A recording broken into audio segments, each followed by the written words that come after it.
한 주 동안 평안하셨습니까? 네. 평안하지 않았는데 이제 평안하시다고 얘기하시는 거죠. 평안하지 않지만 그리스도로 평안한 우리의 삶이었는 줄로 믿습니다. 바울은 이전 편지에서 우리가 지난주에 살펴본 바와 같이 첫째로 의와 경건과 믿음과 사랑과 인내와 온유를 쫓으며 믿음의 선한 싸움을 싸워야 한다. 믿음의 전투를 해야 한다라고 했고, 둘째로 영생을 취하는 선한 싸움을 싸워야 한다라고 했으며, 우리에게 이미 주어진 영생을 우리는 계속해서 취해야 한다라고 했으며, 마지막으로 그렇기에 하나님의 선한 사업에 소망을 두는 전투를 해야 한다라고 번면한 바 있습니다. 이제 계속해서 유언과도 같은 죽음을 앞둔 바울이 이어지는 편지인 디모데 후서에서 또다시 계속해서 젊은 목회자 디모데에게 신앙생활과 목회에 대해 교훈하고 있습니다. 지금 바울이 처한 상황은 꽤 좋지 못합니다. 여러분 잘 아시는 것처럼 바울이 전파하는 복음의 설교는 거짓 교사들에게서 공격을 받았고, 이제는 바울 자신이 공격을 받아서 로마 황제의 명령에 의하여 로마의 스파디스판 감옥에 갇혀 있는 신세가 되었습니다. 그리고 언제 로마 황제의 명령에 따라서 이단과도 같은 로마 제국에 반하는 복음을 전하는 바울이 형장의 이슬로 죽을지 모르는 상황에 처해 있었습니다. 당시 로마의 황제 네로는 그리스도인들에 대한 대대적인 박해를 준비하고 있었습니다. 예수를 믿는 사람들에 대한 적개심이 하늘에 찼습니다. 주후 64년 7월 18일 로마시의 절반을 태웠던 로마 대화재가 아주 조그만 창고에서 시작되었고 로마시 전역에 퍼져 나갔습니다. 당시 사람들의 민심은 로마 황제 네로가 지도력을 상실했고 로마 제국을 잘 통치하지 못했다. 그래서 그 민심을 이반시키기 위하여 당시에 로마의 화재를 일으켰다라고 하는 네로 황제의 방화설까지 퍼뜨리고 있었습니다. 그것이 사실인지 그렇지 않은지 확인될 바가 없습니다만은 그 정도로 흉흉한 상태였습니다. 그러자 네로 황제는 민심을 수습하기 위해서 이런 사회적 혼란의 책임을 예수 그리스도를 믿는 그리스도인에게 돌렸고, 이때부터 대대적인 숙청 작업이 시작되었는데, 그 와중에 사도 바울이 바로 체포되었고 감옥에 갇혔으며 결국 주후 67년에 순교하고 말았습니다. 상황이 이렇게 되자 바울의 제자 디모데는 어떠했겠습니까? 대단히 두려워했고 감옥에 갇힌 자기의 스승의 운명과 또 계속해서 엄습해오는 로마 제국의 핍박으로 인하여 의기소침했고, 또 자신의 건강이 좋지 못했기 때문에 늘 우울했고 마음이 힘든 상태에 있었습니다. 또 그가 목회하는 에베소 교회 교인들 역시 술렁이었습니다. 바로 이때 바울이 또다시 펜을 들어서 감옥에 있는 자신의 상태를 비관할 여지조차 없이 디모데와 그리스도의 교회를 향하여 편지한 것이 바로 디모데 후서입니다. 우리가 읽은 본문 마지막 절인 14절에서 바울은 디모데에게 내게 부탁한 아름다운 것을 지키라고 유언과도 같은 메시지를 명령하고 있습니다. 오늘 이 아침에 내게 부탁한 아름다운 것을 지키라, 이 말씀은 디모데에게 주시는 말씀이자 동시에 오고 오는 모든 교회와 성도들에게 주시는 말씀입니다.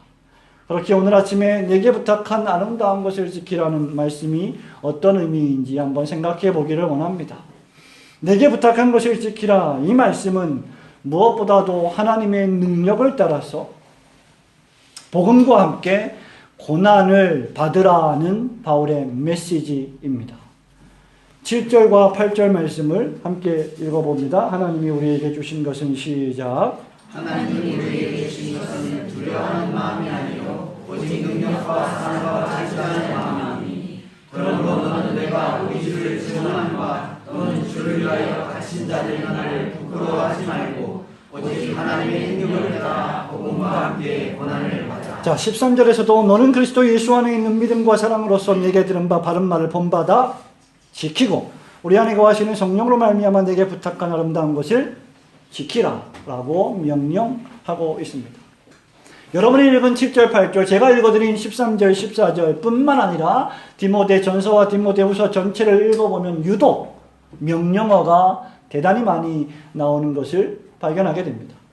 8절에서부터 바울은 디모데에게 너는 부끄러워하지 마라, 복음과 함께 고난을 받으라고 했고, 13절에서 내게 들은 바 바른 말을 본받아 지키라고 했고, 14절에서 아름다운 것을 지키라고 했습니다.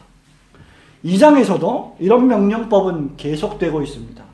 2장 1절을 보십시오. 은혜 가운데서 강하라고 했고, 2절에서도 내게 들은 바를 충성된 사람들에게 부탁하라고 했으며, 3절에서도 예수의 군사로 또 고난을 받으라고 했습니다. 8절에서는 예수 그리스도를 기억하라고 했으며, 14절에서는 다른 사람들에게 이것을 기억하게 하여 말다툼을 하지 못하게 엄히 명하라고 권면하고 있습니다. 15절 16절을 보십시오. 하나님 앞에 드리기를 힘쓰라고 했고, 헛된 말은 어떻게 해요? 버리라고 했습니다. 3장 14절을 보십시오. 배우고 확신한 일에 거하라고 했고, 4장 2절에서 너는 때를 얻든지 얻지 못하든지, 즉 상황이 좋든지 좋지 못하든지 순경 중이든지 역경 중이든지 너는 말씀을 전파하라고 했으며, 가르치고 경책하고 경계하고 권면하면서 5절에서 너의 직무를 다하라고 명령했습니다. 성도 여러분, 고난을 받고 본받아 지키며 은혜 안에서 강하고 다른 사람들을 부탁하며 기억하고 엄히 명하고 힘쓰고 버리고 배우며 확신한 일에 거하고 말씀을 전파하고 가르치고 경고하고 권면하는 것, 이것이 바로 설교자의 직무입니다. 그리고 이것이 모든 그리스도인들이 각자 서로에게 해야 할 신앙의 직무입니다. 이것을 칼빈 신학교 구약학 교수인 마이클 윌리엄스는 명령법을 사용한 복음 사용법이다라고 부르고 있습니다. 이 말씀을 한마디로 종합해 보면, 내가 가르쳐준 복음과 함께 너는 고난을 받으라는 메시지입니다.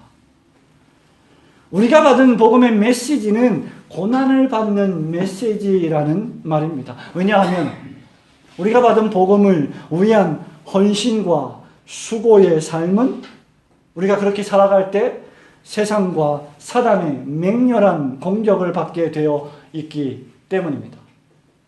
그리고 그것 자체로 우리에게 매우 힘든 일이기 때문입니다.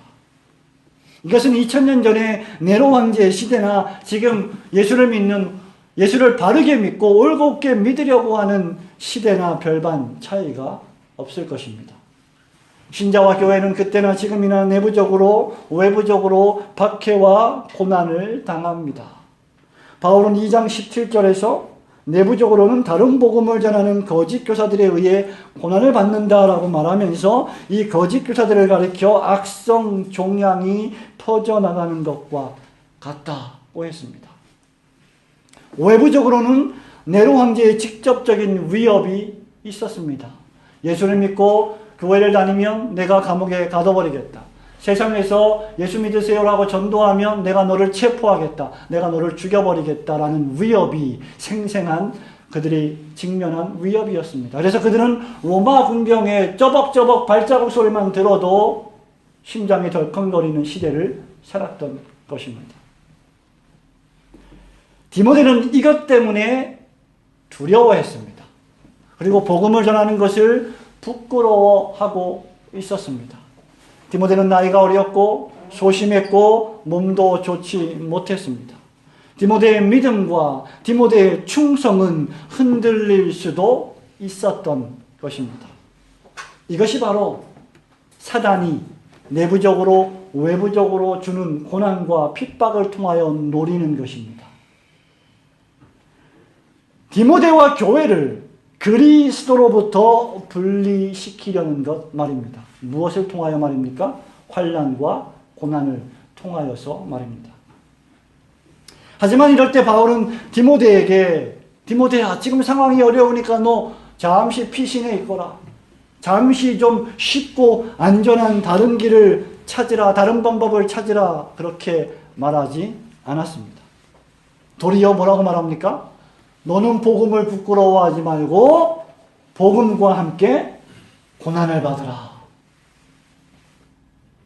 왜 표정이 별로 안 좋으십니까? 축복을 받으라는 메시지는 좋고 고난을 받으라는 메시지는 별로 좋지 않으십니까?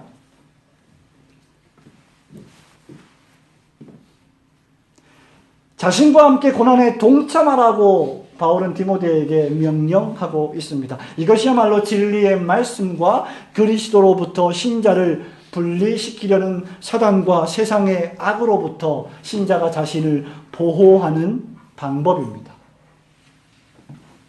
바울은 세상이 우리에게 약속해 주는 것, 바울은 세상 사람들이 세상의 문화와 세상의 권력이 우리에게 환상적으로 약속해 주는 것들이 얼마나 유약한지, 그리고 얼마나 덧이 없는 것인지, 얼마나 일시적인 것인지를 너무나 잘 알고 있었습니다. 감옥에 갇혀 있는 바울에게 돈이나 복지가 무슨 의미가 있겠습니까? 그래서 도리어 복음과 함께, 그리고 1장 8절, 2장 3절에서 나와 함께 고난을 받으라고 바울은 권면한 것입니다. 성도 여러분, 복음과 함께 고난을 받는다는 것이 무엇일까요? 그것은 13절 말씀처럼 그리스도 예수 안에 있는 믿음과 사랑으로 사도 바울에게서부터 전해 들은 바른 말씀을 그대로 듣고 믿고 지켜내는 삶입니다. 디도서 1장 9절은 이것을 가리켜서 믿은 말씀의 가르침을 그대로 지키는 것이다 라고 했습니다. 믿을 만한 하나님의 말씀을 받고 그대로 살아내는 것. 여러분의 삶에서 성경 말씀대로 지켜내는 것이 바로 복음과 함께 고난을 받는 것입니다. 세상의 요구와 죄악된 성향의 문화에 저항하고 안식일을 기억하여 거룩히 지키지 못하게 만드는 문화에 저항하고 하나님의 말씀하신 뜻대로 주님이 부활하신 주일을 지키며 살아갈 때 당하는 것이 신자의 고난입니다. 그렇다고 하면 지금 우리는 각자에게 질문해 보아야 합니다. 나는 내가 믿는 그리스도를 위하여, 나는 내가 믿는 복음을 위하여 복음과 함께 지금 어떤 고난을 당하고 있는가? 나는 바울과 같은 사역자와 함께 어떤 고난을 받고 있는가? 나는 교회를 위하여, 하나님의 나라를 위하여 어떤 고난에 동참하고 있는가? 여러분의 교회에서, 여러분의 사역자들과 함께, 여러분의 성도들과 함께 기꺼이 고난받는 일에 동참하시는 성도들 되시기를 주님의 이름으로 축원합니다. 아멘. 내게 부탁한 것을 지키라. 그런데 문제는 과연 이런 핍박과 환난과 고통이 찾아올 때 여러분이 어떻게 이 일을 감당하겠느냐는 것입니다. 그래서 바울은 이 일이 우리의 능력이나 우리의 힘이나 우리의 지식이나 우리의 지혜로 될 수 있는 일이 아니라 우리에게 주신 은혜를 따라 된다고 말하고 있는 것입니다. 이것이 바울이 디모데에게 전하는 두 번째 메시지입니다. 그리스도 예수 안에서 우리에게 주신 은혜를 따라 된다. 고난을 받는 것은 내가 고난을 받으려고 열심히 노력하고 분투하고 애써서 고난을 당할 수 있는 것이 아니라, 그것을 견뎌낼 수 있는 것이 아니라, 충성할 수 있는 것이 아니라 우리 안에 계신 그리스도께서 우리에게 주신 은혜로 말미암아 그렇게 된다는 말입니다. 9절과 10절 말씀 함께 읽기를 원합니다. 하나님이 우리를 시작. 하나님이 우리를 구원하사 거룩하신 소명으로 부르시면 우리의 행위대로 하심이 아니요 오직 자기의 뜻과 영원전부터 그리스도 예수 안에서 우리의 우리에게 주신 은혜대로 하시니라. 이제는 우리 구주 그리스도의 나타나심으로 말미암아 나타나시니 그는 사망을 가시고 복음으로써 생명과 섭취하지 아니할 것을 드러내시니라. 아멘. 첫 번째는 여러분 수없이 바울이 지금 명령을 하면서 우리가 그리고 디모데가 지켜야 하고 동시에 오늘날 여러분이 지켜야 한다고 촉구하고 있는데 지금 제가 첫 번째 대지에서 말씀드린 수없이 지키라고 하는 받으라고 하는 그 명령법을 사용해서 너희가 이것을 해야 된다라고 촉구하면서도 두 번째는 이것이 우리 힘으로 되는 것이 아니라 주님의 은혜로 된다고 말하는 것입니다.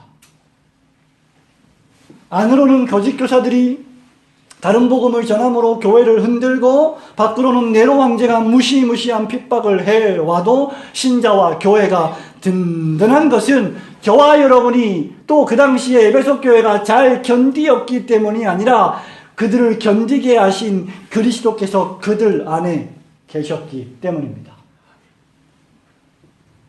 그래서 우리 안에 그리스도께서 계셔서 우리를 하나님께 딱 붙여 놓으시기 때문이다 라고 지금 바울은 말하고 있는 것입니다. 환난도 핍박도 여러분이 당하는 여러 종류의 시험도 유혹도 여러분을 어떻게 진리에서 하나님의 말씀에서 그리스도에게서 분리하는 것이 불가능하겠습니까? 바로 주 예수 그리스도께서 우리를 하나님과 연합시키기 위하여 사람의 몸을 입고 오셨고 모든 율법에 순종하셨고 고난당하셨고 우리를 위하여 십자가에서 피를 흘려주셨기 때문입니다. 그리스도는 그라여 죄에 대한 대가를 죽음으로써 완벽하게 치르셨습니다. 첫째 아담이 실패한 언약을 우리 믿는 자들의 대표가 되시는 둘째 아담으로 오셔서 그분은 성공해 내셨습니다. 그리하여 누구든지 주 예수 그리스도를 믿는 자는 죄사함을 얻고 구원을 얻으며 영생을 선물로 받게 되는 것입니다. 이것이 바로 복음입니다. 네로 황제의 핍박도 거짓 교사들의 다른 복음도 세상의 시험과 유혹도 여러분의 속속들이 만나는 여러 가지 어려움들도 결코 우리를 참신자를 넘어뜨리거나 진리이신 하나님으로부터 분리시킬 수 없는 이유는 구절 말씀처럼 우리 행위 때문이 아니라 하나님이 그리스도 예수 안에서 우리에게 주신 은혜대로 하셨기 때문입니다. 그것이 그리스도 예수의 십자가 죽음입니다. 10절 말씀처럼 그리스도께서는 이로 말미암아 사망을 패하셨습니다. 죽음을 정복하셨습니다. 복음으로 생명과 썩지 않을 것을 자신이 다시 죽음 가운데서 살아나심으로 드러내신 분이 예수 그리스도이십니다. 우리가 당할 죽음을 그리스도께서 당하셨고 우리가 잃어버린 생명을 주님께서 회복시켜 주셨습니다. 그래서 우리는 그리스도와 함께 죽었고 그리스도와 함께 다시 살았다고 바울이 말하는 것입니다. 이것이 바로 복음의 능력입니다.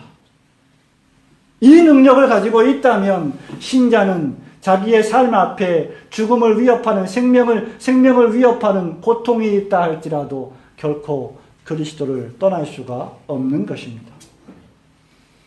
바울은 이 복음의 능력을 로마서 8장 34절 35절에서 이렇게 선포합니다.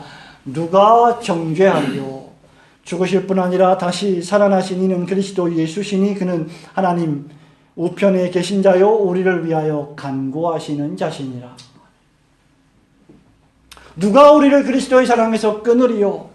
환난이나 공고나 박해나 굶주림이나 적신이나 위험이나 칼이랴.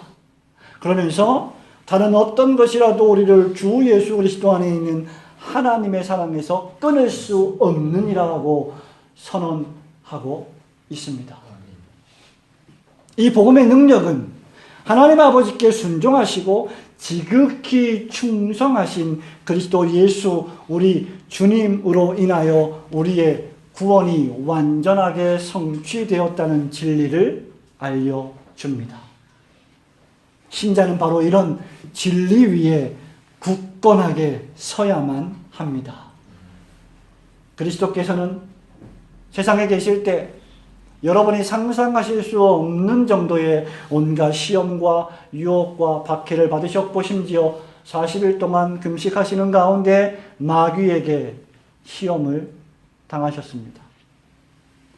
그 가운데서도 조금의 미동도 없이 조금의 흔들림 없이 사명을 충성스럽게 감당하셨습니다.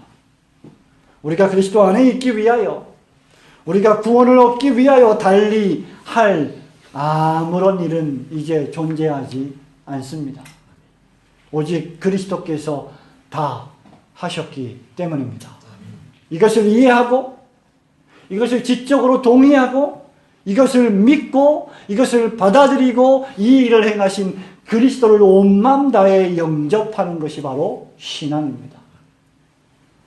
그렇게 믿고 이해하는 신자는 아버지의 뜻을 온전하게 수행하신 그리스도처럼 그리스도 그분을 닮아가게 될 것입니다. 그리스도께서 보내신 성령께서 우리 안에서 지금 하시는 일이 바로 이것입니다. 우리에게 심한 반대와 핍박과 유혹과 시련이 닥쳐온다 할지라도 우리가 그리스도 안에서 그리스도를 닮아가는 일을 성령께서는 멈추지 않으실 것입니다. 때로는 우리를 책망하실 것이고 때로는 우리를 격려하실 것이고 때로는 무너져버린 우리를 다시 일으켜 세우실 것입니다. 왜냐하면 중생받아서 성령을 소유한 신자라면 마땅히 그렇게 할 것이기 때문입니다. 그래서 우리의 자랑, 우리의 공로, 우리의 기쁨, 우리의 즐거움은 오직 그리스도 예수 우리 주님뿐이어야만 합니다. 오직 주 예수 그리스도의 은혜만이 모든 환난과 핍박과 시련과 유혹과 시험을 이기게 하심을 굳게 믿고 주님의 은혜 안에서 참되게 안식하시는 성도들이 되시기를 주님의 이름으로 축원합니다. 바로 이것 때문에 이제 바울은 자신이 고난을 받아도 나는 부끄럽지 않다. 자신이 감옥에 갇혀 있어도 나는 부끄럽지 않다라고 말하는 것입니다. 왜냐하면 바울은 하나님께서 끝까지 자신을 지키실 줄을 확신하고 있기 때문입니다. 이것이 바울이 주는 마지막 메시지입니다. 11절과 12절 말씀을 함께 읽겠습니다. 내가 이 복음을 위하여 시작. 내가 이 복음을 위하여 선포자와 사도와 교사로 세우심을 입었노라. 이로 말미암아 내가 또 이 고난을 받되 부끄러워하지 아니하는 내가 믿는 자를 내가 알고 또한 내가 의탁할 것을 그날까지 그가 능히 지키실 줄을 확신히 합니다. 이것이 바로 바울이 그리스도께 받은 메시지였고 바울이 받은 그 메시지 그대로 바울은 디모데에게 지금 이 메시지를 전달하고 있는 것입니다. 바울이 디모데에게 충성하고 격려하여 주시는 메시지였습니다. 여기 바울이 쓰고 있는 중요한 단어에 여러분 주목하시기를 바랍니다. 그것은 바로 내가 믿는 자를 내가 그 다음 알고 그 다음 그가 능히 지키실 줄을 확신한다는 말입니다. 여기 안다는 헬라어 페피스테우카는 믿었다. 내가 믿었다. 그리고 확신한다는 헬라어 페페이스마이는 능동태로 쓰일 때는 설득시키다, 설득하다는 뜻이고 수동태로 쓰일 경우에는 설득을 당했다, 확신을 당했다는 뜻입니다. 지금 이 경우에는 수동태로 쓰였습니다. 그렇다면 지금 이 말은 바울이 지금 감옥에 갇힌 이 상황이 부끄럽지 않고 두려워하지 않을 정도로 매우 강하게 무엇인가를 믿었고 확신했고 그 무엇인가에 설복되고 감동되었다는 것을 뜻합니다. 감옥에 갇혀 있음에도 불구하고 바울은 빌립보 교회에 편지하면서 뭐라고 말했습니까? 기뻐하라. 기뻐하라. 내가 또다시 말하노니 주 안에서 기뻐하라. 그가 바울입니다.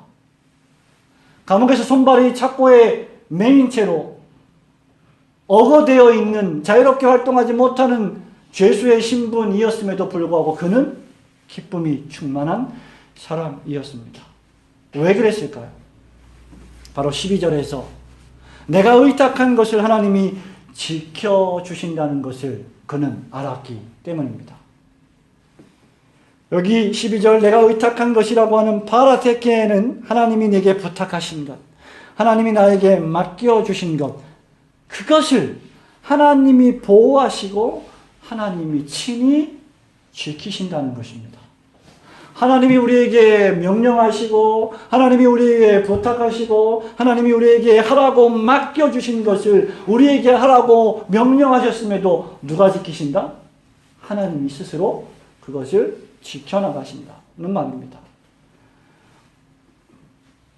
직접적으로는 10절에서 사망을 패하시고 드러내신 바울의 생명을 지키신다는 것입니다.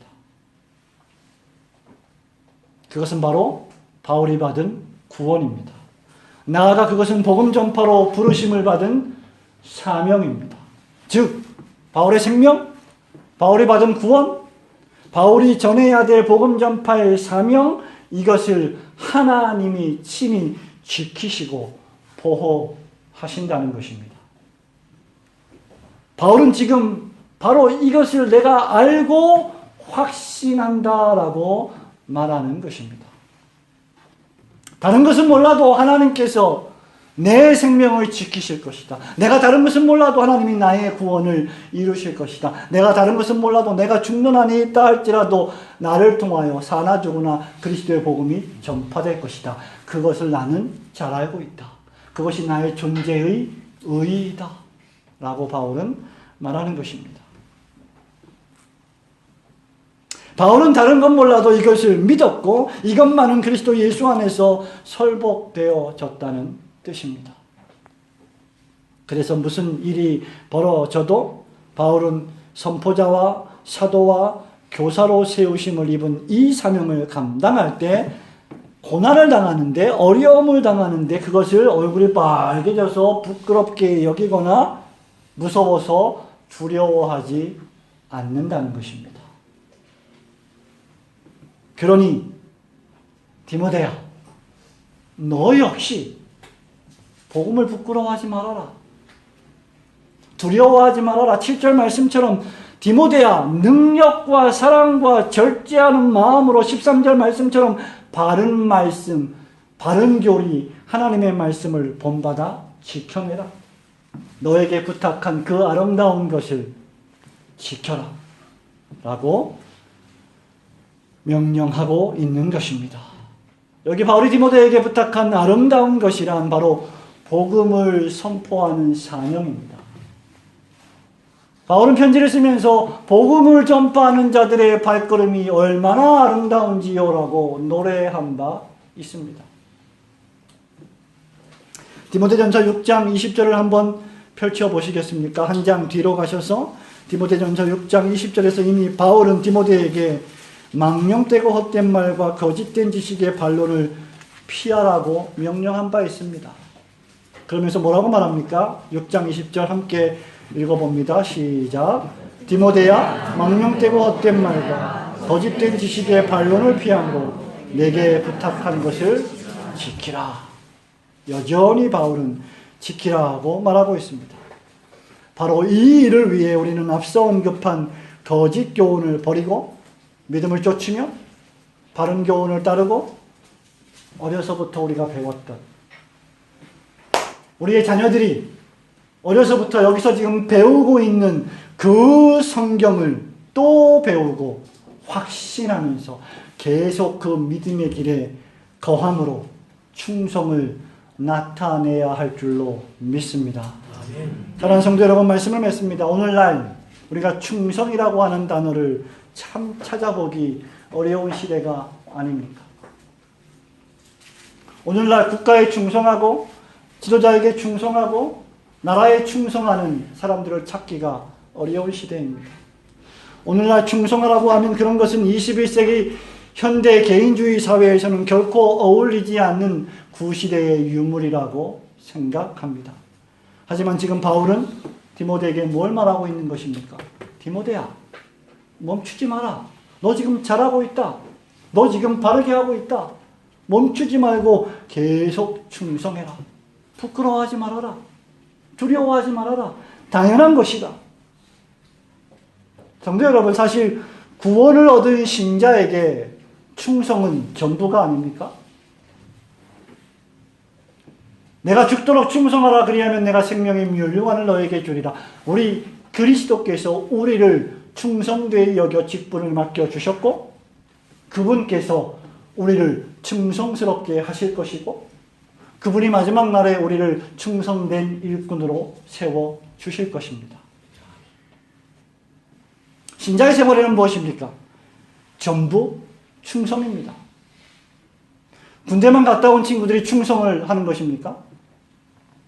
이미 군대를 제대한 우리 두 청년들이 충성의 개념이 이제 사그라지고 있겠지만 어떤 의미에서 보면 충성이란 매일매일 우리가 하나님 앞에 나타내야 될 신자의 본분입니다. 복음, 진리, 사수에 대한 충성, 예배에 대한 충성, 그 어떤 것보다 은혜의 방편의 제1 요건이 되는 예배에 대한 충성, 기도 생활의 충성, 헌금 생활의 충성, 복음을 전하는 전도 생활의 충성, 이 모든 것들이 사실 그리스도에 대한 충성이 아닙니까? 이 모든 것 위에 우리는 하나님께서 우리에게 부탁하신 아름다운 것을 지켜내야 합니다. 그것은 바로 우리가 받은 놀라운 구원, 죄에서 구원하신 하나님의 자비와 은혜, 이 모든 것들을 다른 사람들에게 충성스럽게 증거해내는 것입니다. 예수를 믿으세요. 예수 그리스도가 우리의 창조주이십니다. 예수 그리스도만이 우리의 그리스도가 되십니다. 그분만이 우리를 구원하실 구원자요 메시아이십니다. 그분이 지금 하나님의 보좌 우편에 계십니다. 그분이 다시 오실 것입니다. 바른 교회 운동을 위하여 올고든 교회를 섬기고 이 교회를 엔진으로 우리는 고려신학대학원을 위하여 기도로 돕고 개혁주의 출판사들을 후원하고 이웃을 사랑하고 돕는 목적으로 물질을 나누는 것, 그것이 바로 우리가 하고 있는 충성입니다. 저와 여러분이 돈이 많아서 그런 일들을 하고 있는 것입니까? 결코 그렇지 않습니다. 이것이 우리가 마땅히 해야 될 일이기 때문에 그렇게 하는 것입니다.